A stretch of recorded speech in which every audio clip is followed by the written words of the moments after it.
Yo creo que es uno de los videos donde se la ve a Paloma mucho más grande, que también cuando uno la mira en este video me da la misma sensación que en el video del cumpleaños. No sé si a vos te da la misma sensación del video del cumpleaños y del video de esa reunión de culto donde se la ve rara, introvertida, como molesta. ¿Vos qué pensás, Rosario, de este video? Sí, me dio la misma sensación y me parece que aporta un poquito también a tratar de entender cómo era el ánimo de ella en el último tiempo. Ya lo vimos en el cumpleaños cuando era más chiquita, creo que esto es como un poquito más fuerte. Bueno, vamos a ver el video.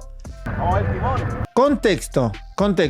Hay algo que están mal informando en los medios y yo les voy a contar qué es. Vieron que hay mucha gente que está diciendo Omar tiene vínculos con el poder, que esto se... No, eso es mentira. Como dijimos desde el día 1 con Rosario, acá no hay vínculos con el poder. Que hay un tipo que utiliza las creencias y su lugar para infiltrarse dentro de las estructuras del Estado. Omar no solo utilizaba la posición de pastor influyente, sino también la figura de periodista o pseudo periodista. Para esto, él tenía varios canales alternos donde cuando había un acto con el policía de turno, con el comisario de turno, con el intendente de turno, Omar estaba ahí como periodista acreditado. Vaya uno a saber, dentro de estos municipios, que son municipios chicos, donde cualquiera puede decir, soy creador de contenido, soy periodista, tengo un canal,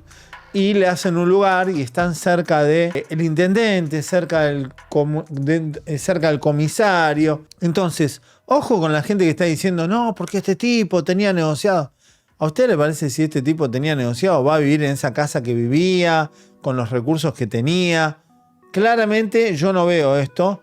Y todo lo que he encontrado vinculado al poder, a Omar, y al poder, un intendente, un comisario, son en estos actos donde recurría a la figura de periodista. Este video, por ejemplo, está sacado de un canal donde él subía contenido periodístico, tipo blogger. Omar quería ser figura pública. Entonces, dado este contexto, lo voy a mostrar. Creo que, si no me equivoco, está en una visita, no sé si de Puerto Madero o algún lugar de estos donde, creo que era la Fragata Libertad, ¿no, Rosario? Sí, creo que era la Fragata Libertad.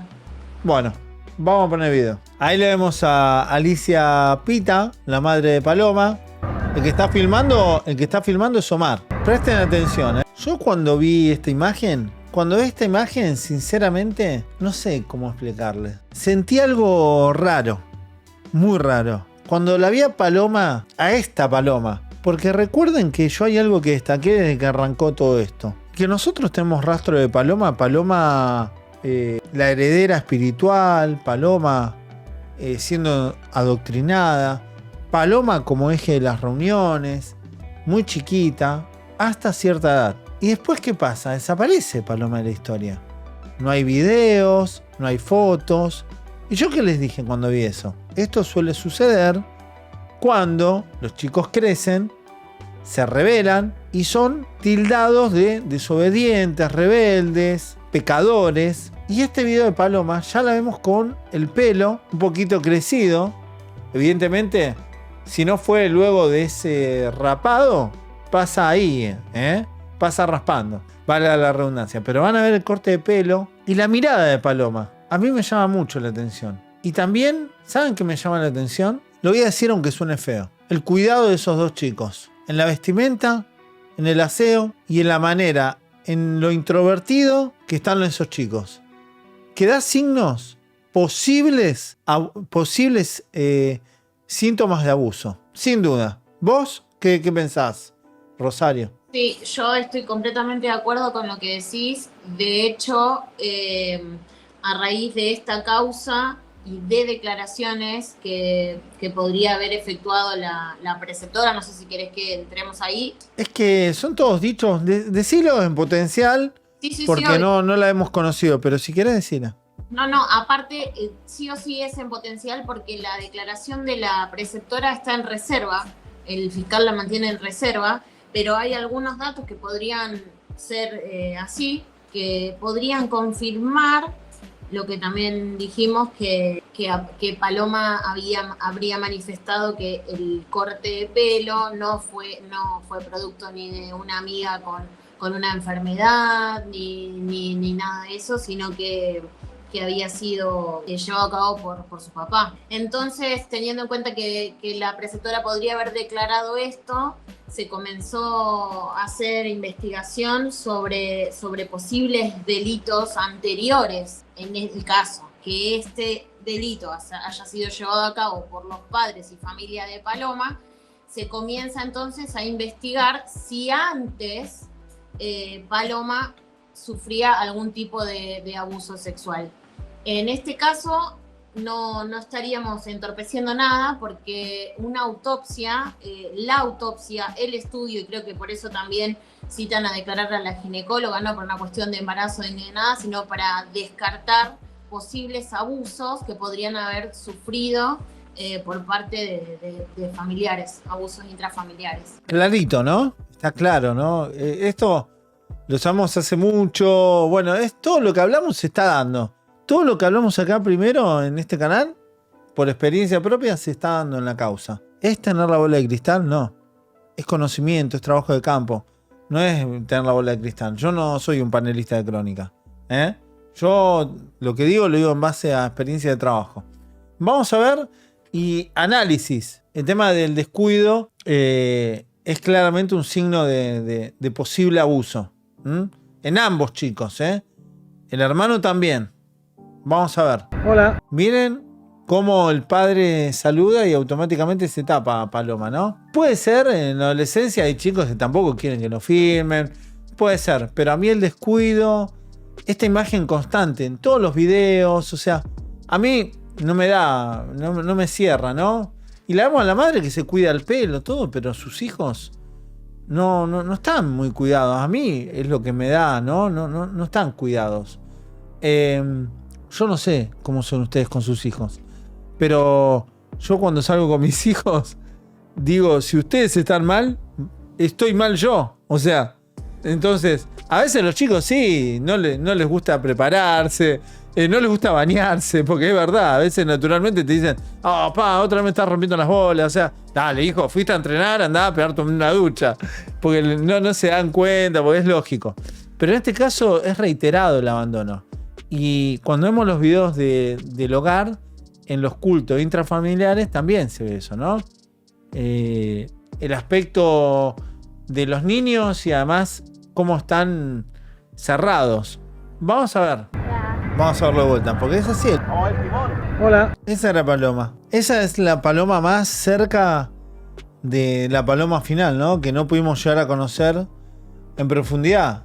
Este video tiene 2 años, si no me equivoco, por lo cual ahí tenía 14 años, la edad de Josué. Se puede ver claramente que es una chica que no está dentro de las doctrinas, ¿no?, que quieren sus padres. Se ve claramente. Se ve una chica adolescente totalmente en la etapa común de rebeldía. Se la ve descuidada, al igual que el hermano. Mucha gente, cuando vio las declaraciones del hermano, se notaba que podría ser un joven ya, creo que tiene 23 años, que sin duda, aparentemente, esto lo tienen que confirmar los psiquiatras a través de las pericias, pero que podría llegar a comprobarse que tiene un grado de infantilismo que no es normal, ¿no? Que se da dentro de la coerción psicológica que se aplica. La degradación de la psicología, la reestructuración del pensamiento, la introducción dentro de la conducta del pensamiento mágico, la eliminación de la racionalidad, la autocrítica, el libre pensamiento. Esto se refleja claramente en los chicos cuando crecen. Cuando uno escucha las declaraciones de Santiago, el hermano de Paloma, se ve algo claro. Yo creo que dentro de la justicia, dentro de la causa judicial, yo creo que le van a tener que hacer pericias psicológicas tanto a la madre como a Santiago y a Omar, por supuesto. Y creo que se va a poder comprobar muchas de las cosas que estamos diciendo. Yo lo puedo detectar. No lo puedo afirmar porque no están las pericias. Pero me juego un brazo. Así se los digo. Me juego un brazo. Y no soy Milei. Me juego un brazo de lo que digo. Porque lo puedo ver. Porque lo veo siempre. O sea, esto que les estoy diciendo, yo los veo, me doy cuenta. No es un sexto sentido, es experiencia. Con una simple declaración yo me puedo dar cuenta. El grado de dependencia que tiene una persona. El grado de dependencia que no hablan.